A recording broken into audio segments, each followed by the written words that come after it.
Good day, and welcome to the League of Women Voters Meet the Candidates Forum, a program produced by the League in collaboration with WTJX for well over 25 years.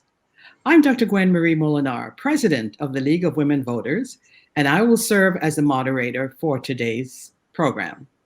It is our hope that through this program, you, the voting public, will have a better understanding of each of the candidates for this position and get to be able to make an informed vote in November. This has been a challenging time for us as a territory and a nation. As we adapt to this pandemic and social distancing, we are going virtual with our broadcast this year. It is our goal to still provide programs of value to you as you prepare to vote in November.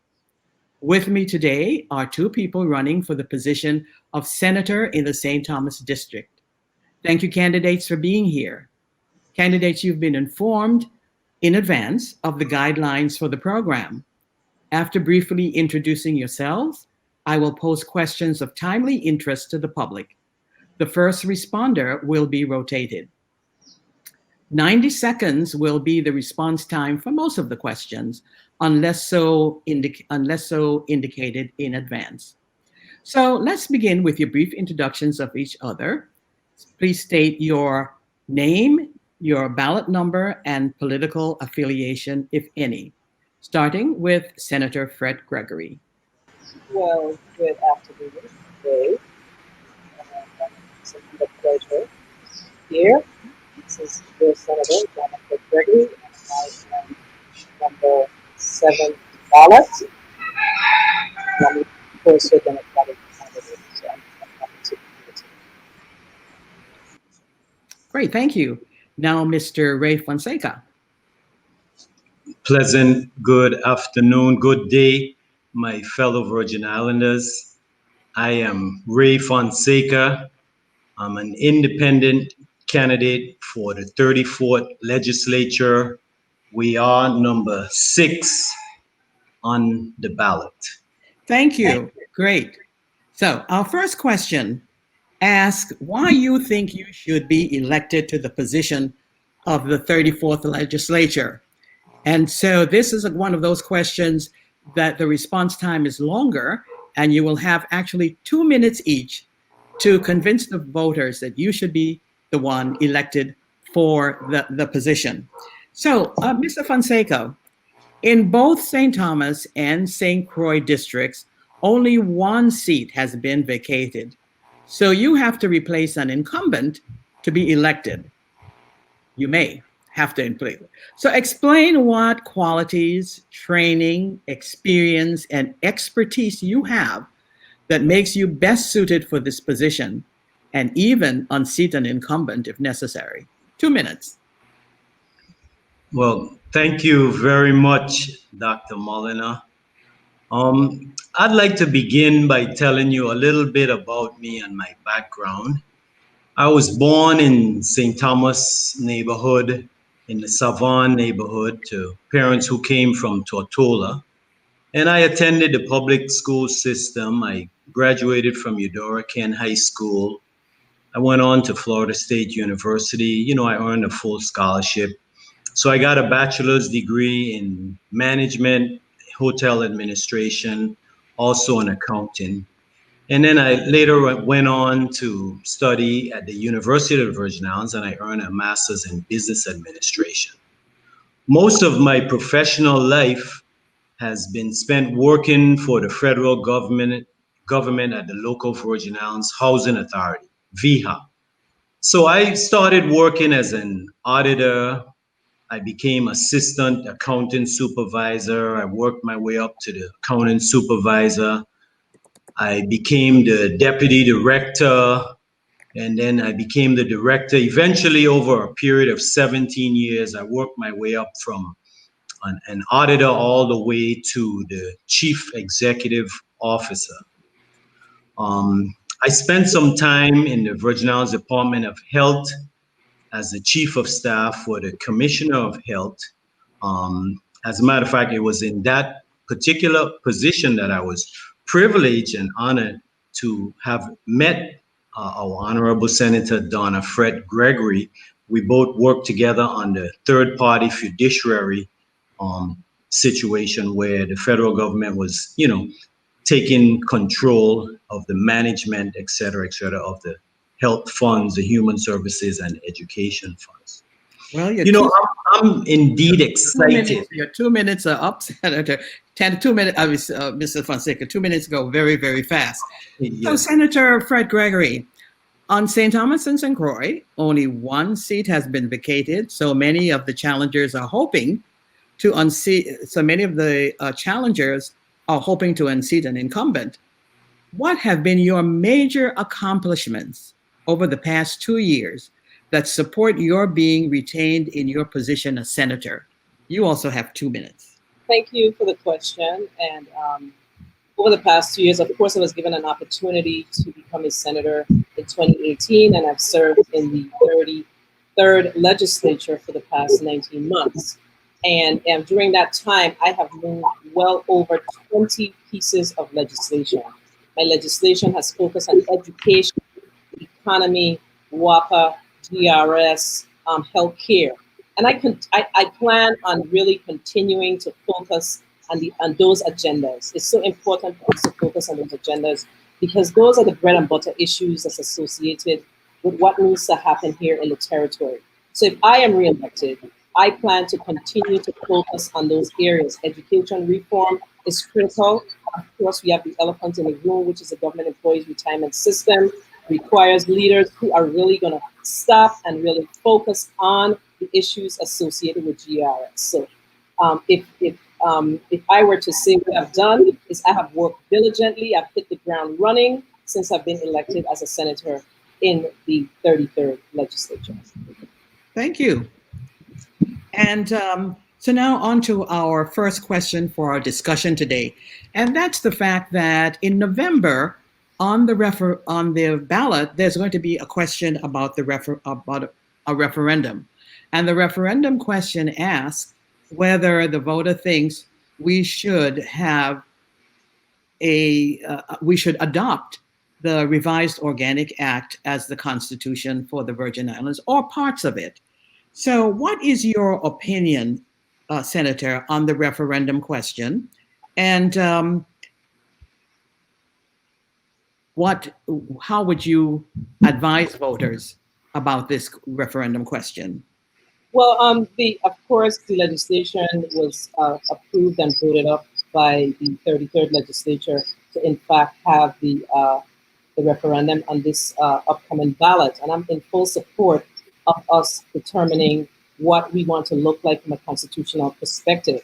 So I would most definitely urge our Virgin Islanders to, in fact, vote it up, because I'll give an example of why it's so important. Just recently, amidst the whole COVID situation that we had a number of our colleagues who insisted that they could vote outside of the St. Thomas, St. John district, outside of the capital is more like it. And the revised Organic Act clearly states that the business of the legislature session must occur in the capital. And in order for us to change that, we would have to go to Congress to have that change made. And from my perspective, if we have our own constitution in place, we would be able to make those types of decisions. And instead of us taking time to deliberate things like that, we would have them in place and we would know what our direction is as a people. And we won't have to revert back to the US government to make those determinations. So I'm in full support of the territory moving that referendum forward and us moving to engaging or re-engaging in another constitutional convention so we could move ourselves forward from a progressive perspective. Thank you. Great. Thank you. I forgot to mention that 90 seconds is the time for response. And so I gave you the 90 seconds. Mr. Fonseca. Yes, pleasant good day. Yes, I'm also in full support of the referendum. And I would piggyback on what our Honorable Senator Donna Frett-Gregory is saying. We need to have our own local constitution. I'm in favor of that. And I'll give you a specific example of why. And let's take the hurricanes. Storms can form very quickly in our area. Just look at last year with the extremely deadly hurricane Dorian that pulverized the Bahamas. Right now, we don't have the Doppler radar. And, it's those things that we need to be able to communicate more with our Caribbean neighbors. Because if you realize the storms travel in a north-northwest pattern for the most part. And so that means that if our neighbors to the Eastern Caribbean has experienced the storm, then we can get a good idea of where it's going and the deadliness of the storm. Because as you can see in the last storm, the Hurricane Center is projecting estimates. They don't actually have the buoys and the weather, the pressure, all of those detectors in the oceans. And time is up. Thank you. Thank you. As a follow-up to both of you, and again, it's just a yes/no answer and maybe a sentence or two. I'm not going to time you. Since you're both in favor of the referendum, the voters are looking to leaders to advise them. Will you include discussions of the referendum as part of your campaigning? Senator Frett? Absolutely. Yes, I'm in favor, and absolutely, I will include it as part of my campaigning because it's that critical and important to the Virgin Islands, especially in this particular time. Thank you, Mr. Fonseca. Yes, and Donna answered that for me. I definitely am in favor of it, and I will include it in the platform, like I was briefly talking about the hurricanes. Thank you. Thank you. So now in this next question, which is also 90 seconds, and we begin with Mr. Fonseca for that.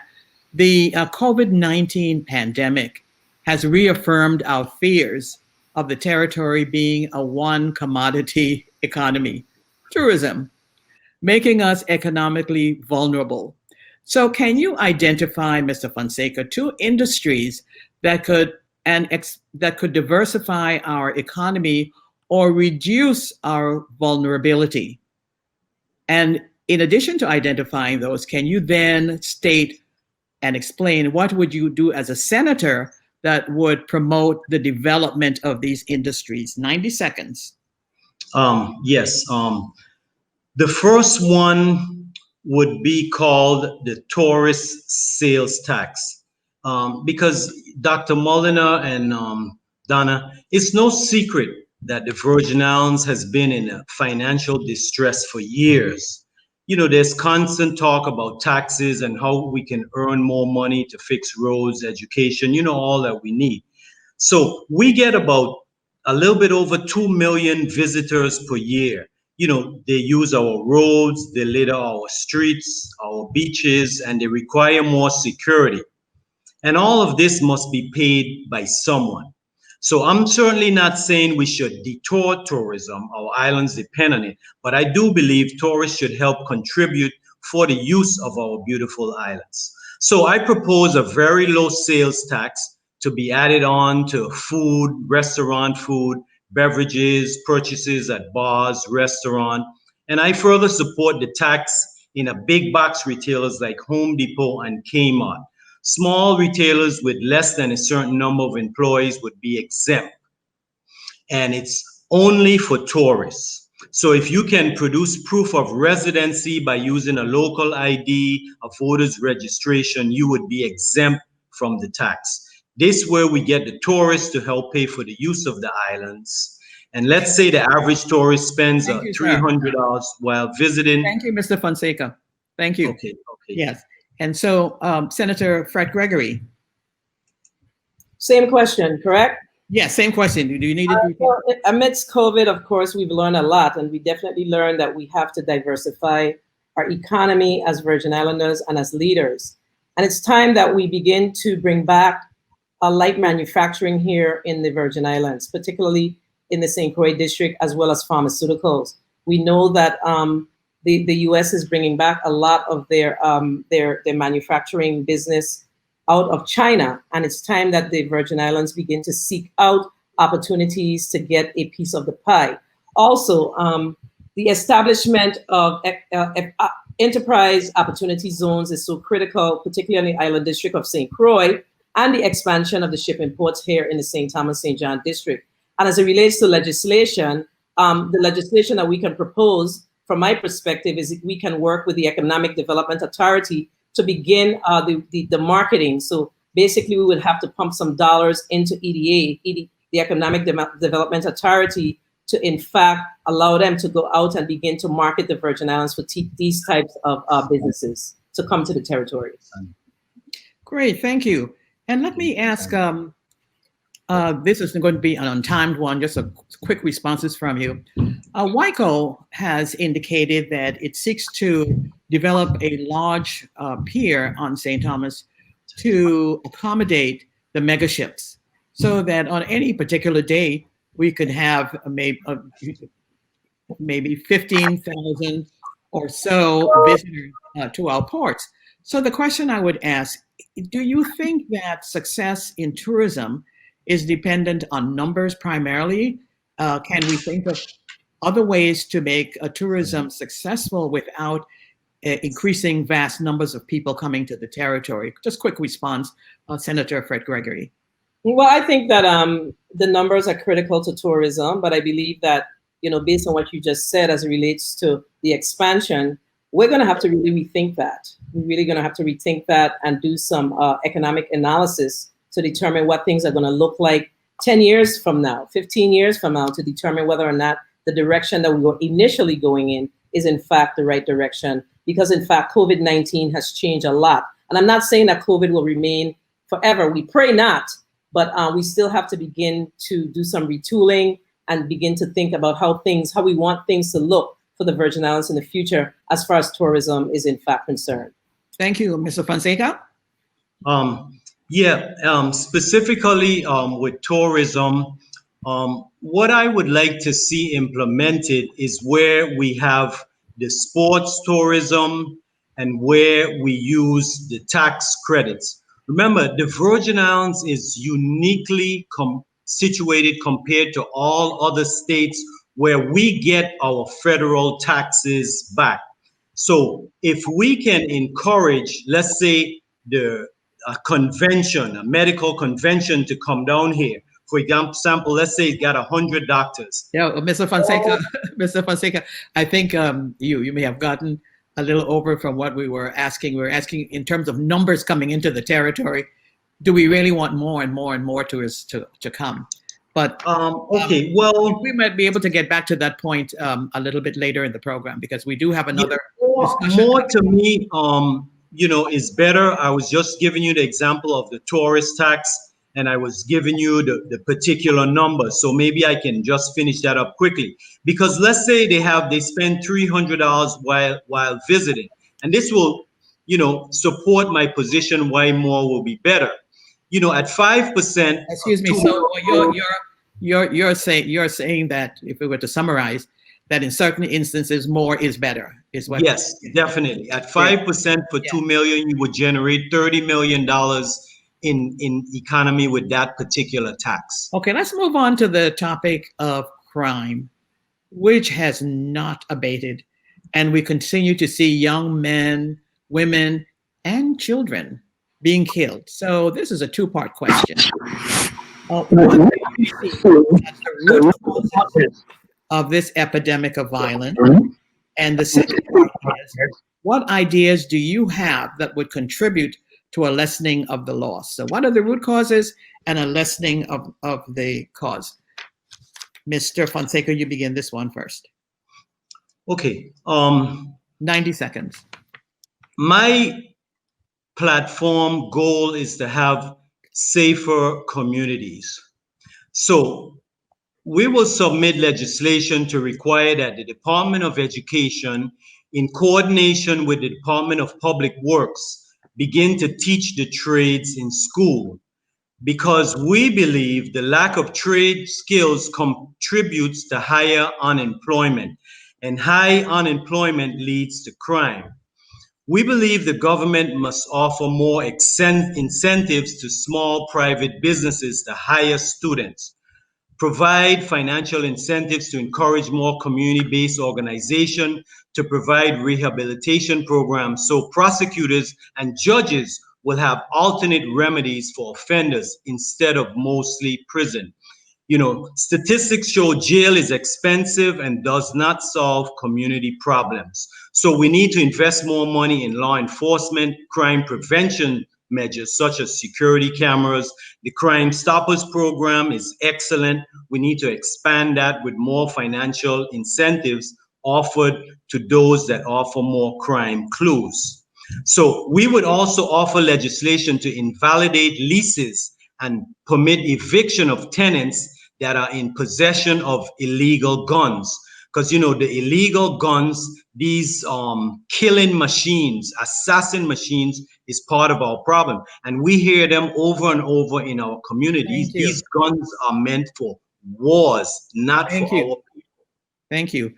So, Senator Frett-Gregory, again, we ask you, what do you see as the root causes and what are some of the solutions?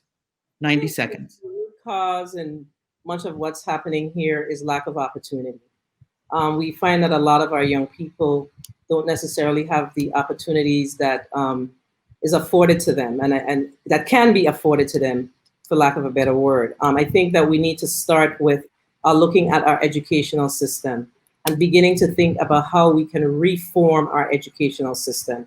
We have to look at the delivery of services, our healthcare services, the services of human services, how those services are in fact delivered, and begin to collect data around our students, collect data around our children, so we can in fact recognize the issues that we have with our young people early on, so we could begin to address them. And from the policing perspective, I think that we need to come up with more effective policing strategies to include the Virgin Islands Police Department, the Law Enforcement Planning Commission, the Department of Justice, and of course the federal partners as well. You know, that's so important in order for us to begin to truly combat crime. We must begin to collaborate and develop effective strategies, and we need to address the root cause, which is around how we look and treat and deal with our youths in the territory today, and yesterday and today, because we continue to recognize that we have the same issues and they need to be addressed. Thank you. Instead of addressing them, they will continue. Thank you. Thank you. So, Senator Frett-Gregory, you almost began to answer the next question that I was going to ask, and it's this, that across the country, there have been cries to defund the police because of their alleged cruel and inhuman treatment of citizens. Unfortunately, our local department has a consent decree in which they have been tasked with rectifying similar kinds of behaviors. Do you think, Senator Frett-Gregory, that the department here should be defunded? No, it should not be defunded, but I believe that from a budgetary appropriations perspective, there needs to be more accountability. More questions need to be answered, and we need to see basically the fruits of our labor. We need to probably move to some sort of performance-based budgeting in order to really begin to monitor what is actually going on. So basically, I'm asking for accountability. So defunding, no, but accountability, yes. Thank you. Mr. Fonseca. Even consider defunding the police department. What I would add, though, is I think that our prosecutors need to be equipped to recommend alternate punitive actions other than jail time.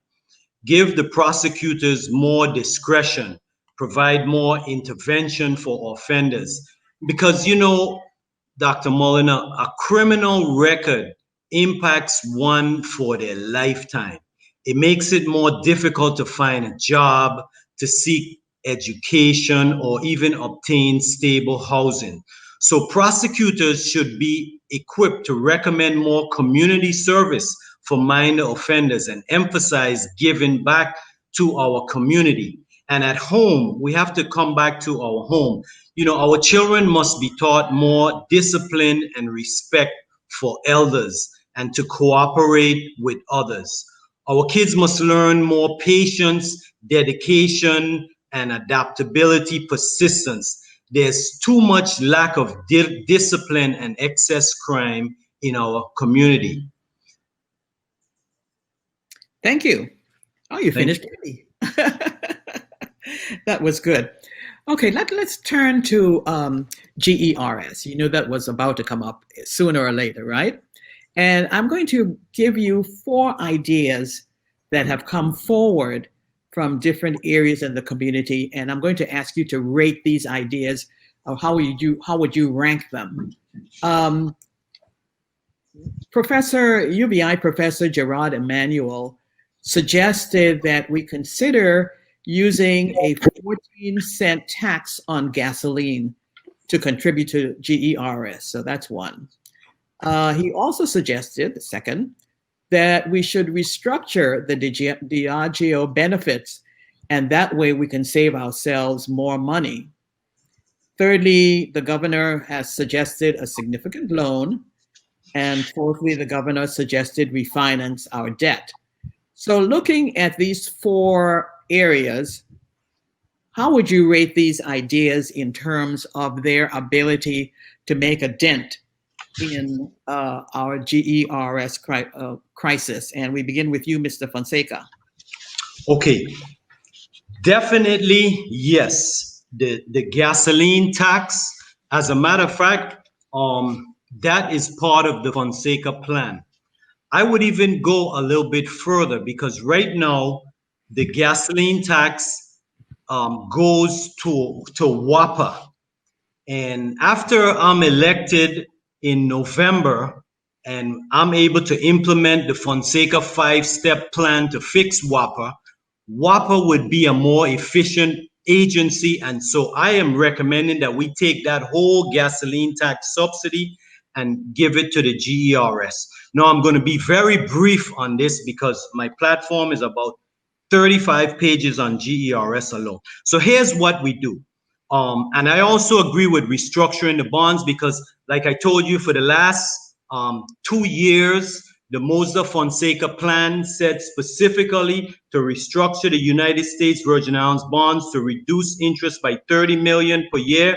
And I also wanted to donate that deduction, that reduction in interest to the GERS. So the Bryan proposal is going to reduce the interest about 25 million. Right now, our interest expense on the debt is about 85. It'll come down to 25 million.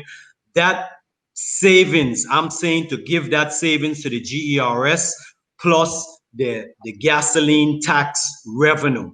Thank you. That is going to WAPA. Yeah. And there's 2 other steps that I have, but later on we'll talk. Thank you. Senator Frett-Gregory? So you asked about the gasoline excise, the gasoline tax, right? Correct? Yes. The fuel tax. Did you want me to repeat them? No, I'm absolutely in favor of utilizing the fuel tax to support the GERS. I actually did some research on that, and the fuel tax currently generates about $4 to $5 million a year. It fluctuates. There's no real answer as to why it fluctuates, and I'm actually moving legislation right now to require that the gasoline companies, the gasoline providers here in the territory, they pay the 14 cents up front, and it's not a payment that's paid on the back end because I don't know that it's being properly audited, and we are seeing our actual revenues, true revenues realized from the 14 cents. The only question, though, at this point is whether or not there is WAPA has bonds against that 14 cents at this particular time. So that information needs to be researched a little further. I know that they did float some bonds to address the plant, but I'm not certain when those bonds would mature. As it relates to the Diageo restructuring, it's an excellent idea.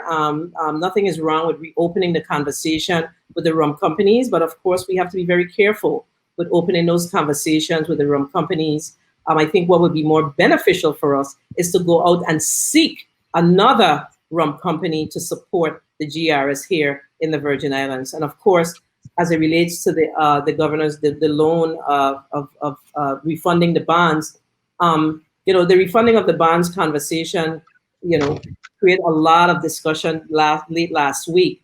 But what I am more interested in is seeing capacity against those bonds, seeing at least some $600+ million where we would go to get that in order to address GRS. Thank you. Yeah. So let me ask, and this would be just a brief conversation from each of you.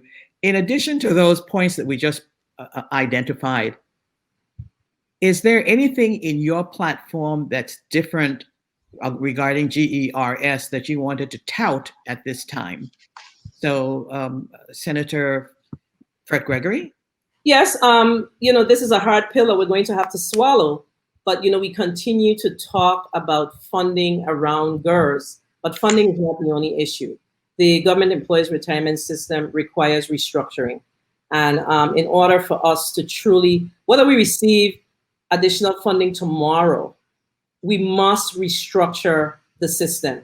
And it's going to require some tough decisions. It's going to require some tough conversations. But in order for us to make it possible, we have to engage our stakeholders and have those discussions. And the other thing that I would like to add right now is the fact that, where there are challenges, there are in fact opportunities.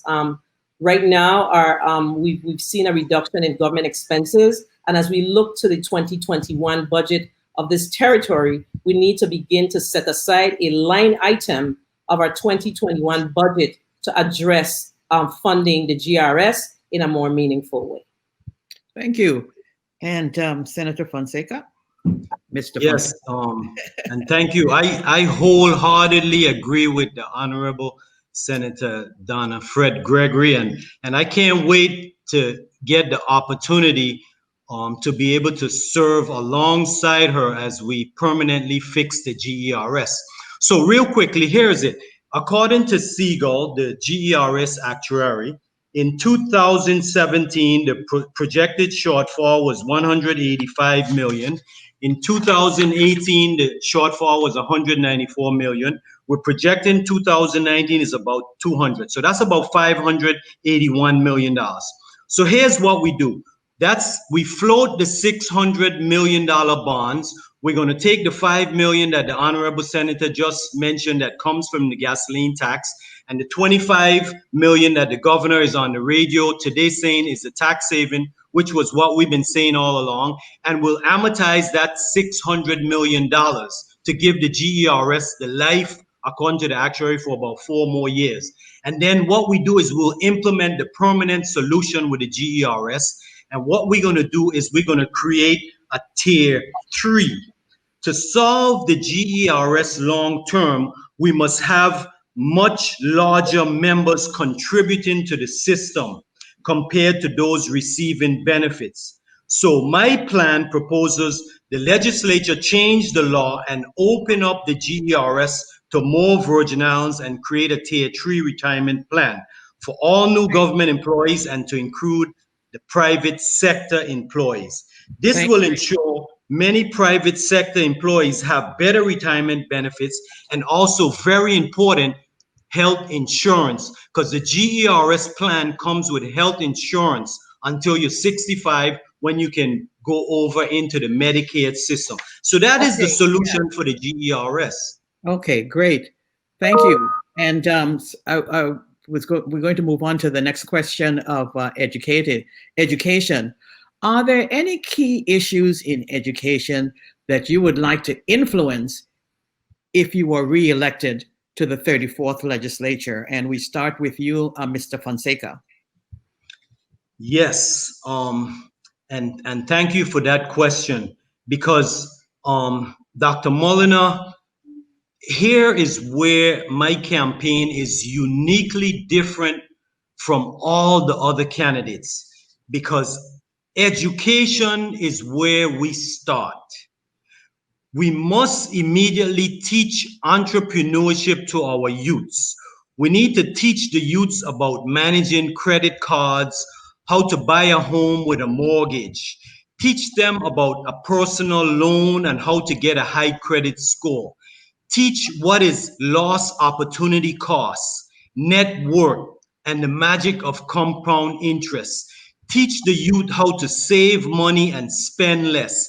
about basic budgeting and taxes. Teach the different types of insurance. Teach the importance of preparing for retirement now and about a Roth IRA, a 401k, and retirement annuity funds, etc. Parents must also encourage their children to follow their passion with dedication and become entrepreneurs. Because, here's what this is very important. If a child comes home and they get all A's in, say, science, history, grammar, etc., and they get a D in math, We've come to kids' parents. we've come to the end there. You've made some great points. So now we move on to Senator Frett-Gregory. If you were reelected to the 34th, are there any things you want to change about education through legislation? Well, I have focused on education reform ever since I sat as a senator. I have moved at least 3 or 4 pieces of legislation around education reform. But right now I'm working on a huge piece of legislation, and that's around removing the responsibility of buildings and facilities from the Commissioner of Education. I believe that it's time. I've looked at other states and what they're doing as far as reform, and it's time that we allow the commissioner and her leaders, her superintendents and directors to really focus on student achievement. I believe that way too much time is in fact spent on buildings and bathrooms and windows. Educators need to focus on the curriculum and how we efficiently and effectively educate our students. And we need to allow an entity to be responsible for looking and being responsible for the school buildings and the grounds.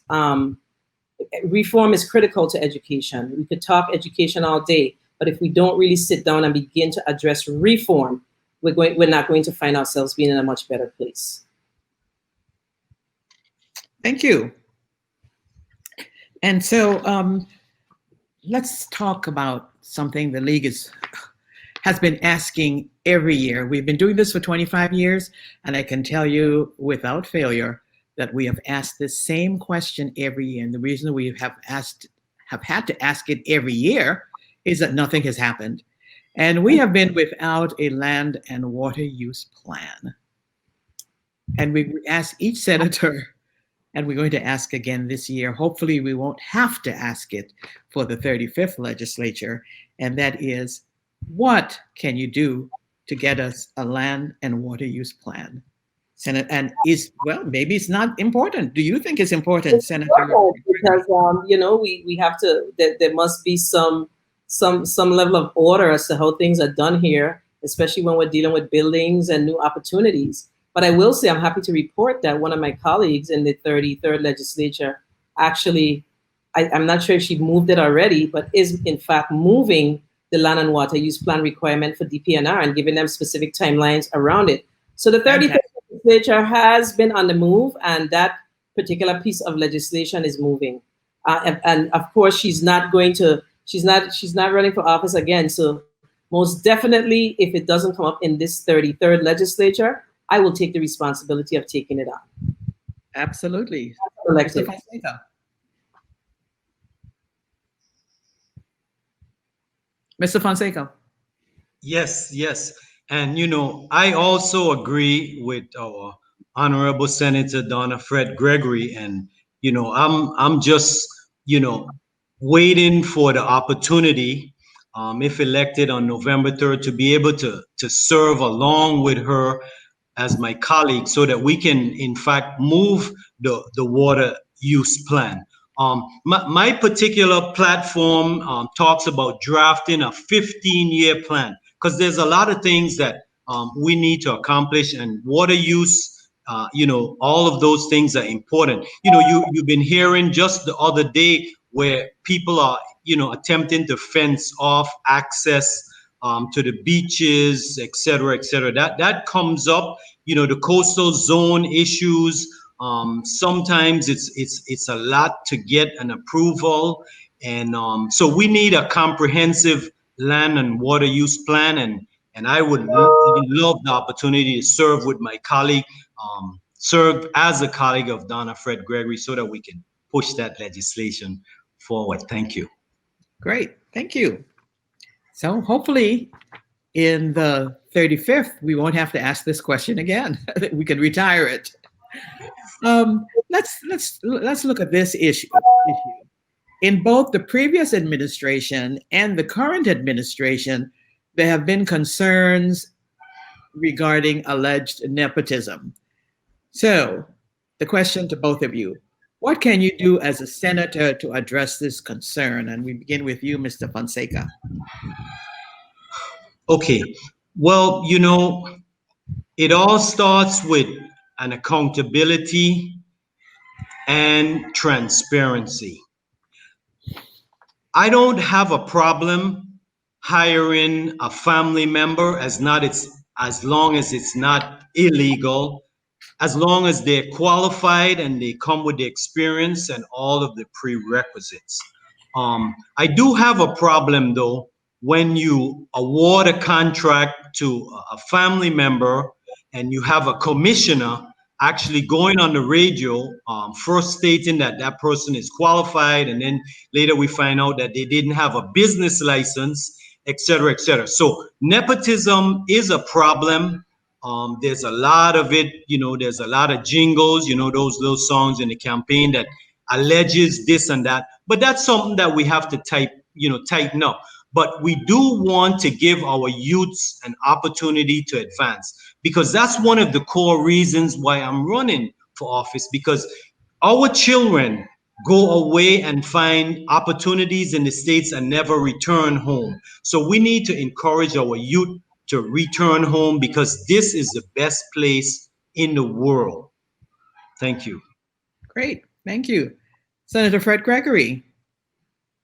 Well, from a legislative perspective, what I see as possible is moving legislation to establish perhaps a committee or commission on ethics for ethical reviews on matters of that nature. But because of the size of our community, I think sometimes it becomes very difficult, when it comes to family members, because for the most part, all of us are somewhat related. But I think that what's critical is that, individuals who are appointed in various positions, whether they're family members or not, are in fact qualified and ready and able to do the job. You can't just promote people because they're your family or your friend, for that matter. They must come with the requisite qualification and capacity to do the job and get it done. And if they're not able to do that, then you move them out of the way. Great, thank you. Now, one of the groups in our community that is continuously underserved by most elected officials is the disabled. What do you know about their needs, and what can you do as a senator to address those needs? If you're unfamiliar with their needs, what can you do as a senator to find out? And then once you do find out, what would you do? Senator Frett-Gregory. Well, we've had lots of discussions around with the disabled. As I've sat in the legislature, the governor has appointed a ADA coordinator. And I think what's so important is that we ensure that our government buildings are accessible and that we continue to work with our disabled community and provide them with the requisite service as well as opportunities. I don't know that we do enough of that. And from a senatorial perspective, my responsibility is to work with human services as well as whatever other entities to continue to advocate for that. And that's exactly what I continue to do on a daily basis. I do have a relationship with the Disabilities Council. So I will continue to have that relationship and ensure that, my voice is heard around the needs of the disabled. Great, thank you. Mr. Fonseca? Yes, I also support treating our disabled citizens fairly in accordance with Section 504 of the Disabilities Act. Locally, there's a Disability Right Center of the Virgin Islands, which advocates for the rights of all persons with disabilities. And they have zeroed in on many areas of neglect, negligence and stigma. So we need to concentrate as legislators to having all government buildings fully disabled accessible, handicap accessible. That's the first step. We also need to look at certain buildings with elevators. Definitely all public buildings should be in compliance with the Disabilities Act. In addition to, I'd like to also put the mentally ill in with that also, because a mental illness is also a disability. And there's about 1 in 4 adults in the nation will experience some type of mental disorder in a lifetime. So we also need to improve our disabilities and our mental care. And I think the mental health program is doing a good job, even with the inadequate financial resources and the inadequate number of mental health professionals.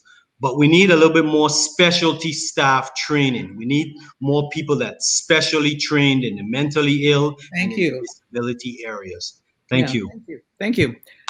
Well, if indeed we are going to be successful with the referendum and we can write our own constitution, one of the topics that's going to come up is going to be the structure and size of our legislature.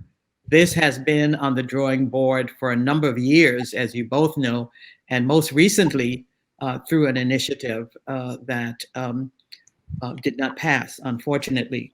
So the question I would ask is, as the discussions take place, should we be successful, what are your ideas on the structure and size of the legislature moving forward? Mr. Fonseca, we start with you. Yes, thank you very much. Dr. Moolenaar, that's a good question. And that question is so important to the core of the Virgin Islands that I will defer that question to the people of the Virgin Islands. I think that's a question, in a referendum that the people of the Virgin Islands needs to decide what form of government they really want. Because I, as a senatorial candidate, I don't want to bias or even give an official opinion on that matter. I think that whatever the people decide, me as your public servant, it would be my job to implement the people's wishes. Okay, so you don't have any ideas yourself that you would want to suggest? Well, about the size, are you satisfied with the size? When I ran for lieutenant governor in the last election, I was in favor of districting, but we were not successful with that. So maybe I wasn't in touch with the people, but our campaign was in favor of districting, but it was not successful. So I will yield to whatever the people want, and then that would be my job to implement it. Thank you. Thank you. Senator Frett-Gregory? Question. I think what's so important around this discussion is how we educate our community. A lot of times we compare ourselves with other states, and states have mayors, city councilmen, etc. The U.S. Virgin Islands has senators and a governor for the most part. And when you look at the makeup of other states, these city councilmen and mayors, they do some of the work that the legislature is doing for the most part that we do here in the Virgin Islands. So I think what's critical is educating the community around what other states do, and then we could begin to have a meaningful conversation around, what the makeup of the legislature should be. I mean, just look at the decision that was made last week with the vote for the allowing the governor to go out and financing and coming back to get approval from the Senate. If based on your numbers, you have to be very careful and mindful about how many people you want to be making the final decision for the entire territory. So I would lean on educating the community first, folks having a clear understanding of why we are different from other states, and then we could begin to have a conversation around our makeup. Because after all, when you look at it, senators serve as super commissioners because they serve as also as city councilmen. So there's a lot of different things between there. Thank you. And now we're up to our final question. And it's this. Are there any topics, or is there a topic that we have not covered that you would like to address at this point, or expand on something that you have already done, but you only have 60 seconds for that? So we'll begin with you, Senator Frett-Gregory. We didn't really discuss small businesses, and small business is the core of any community. And in order for a community to be successful, we have to figure out ways to support our small businesses. So if we're elected, one of the things that I intend to do, and I've already started, is to really work with the Economic Development Authority to begin to address how can we support our small businesses here in the Virgin Islands. How can we really look at our gross receipt taxes as it relates to our small businesses? How can we look at our overall tax structure as it relates to small businesses and really begin to address, the overall economic situation when it comes to how we deal with small businesses and how small businesses are integrated into our community and how important they are to our community in order for us to be successful as a community, as a Virgin Islands, as a growing place in the world. Thank you. Mr. Fonseca, the same question to you. Any topic that we haven't covered that you'd like to address now? I will also agree with Donna, and I think that small businesses are very important because in most communities, it's about 2/3 of the economy. So here's what I want to do. I want to submit legislation to have our governor to petition the U.S. Congress to prohibit banking practices that restrict the Virgin Islands from low interest internet loans, such as Quicken Loans, e-loans, lendingtree.com, etc. And we also want to petition Congress and the Federal Reserve to mandate that stateside banks accept VI property as collateral for loan. And then we also want to look at the red line discrimination in the Virgin Islands. I want to create our own VI nonprofit central bank to include a VI credit card, and that interest will go towards our sovereign wealth fund. I'll talk about that differently. But the nonprofit central bank will provide increased capital, credit, and create financial stimulus to grow our Virgin Islands economy. Thank you so very much, both of you. Thank you. Thank you, Donna. Thank you. I want to thank Dr. Moolenaar. WTJX and its staff for the opportunity to bring together the candidates for elective office. We also want to thank the candidates for taking the time to be here. The League encourages all to vote in November. This year, 2020, marks the 100-year anniversary of the 19th Amendment that granted some women the right to vote. But let us all vote. Let us all exercise that right, a right that so many do not have in other countries. Also remember that this year, there will be a referendum question on the ballot having to do with a constitution for the Virgin Islands. Look for the announcements of the League's education program on the referendum right here on WTJX. And do visit the League's website at www.lwvvi.org. This is Gwen-Marie Moolenaar for the League of Women Voters of the Virgin Islands. Thank you for watching, and vote.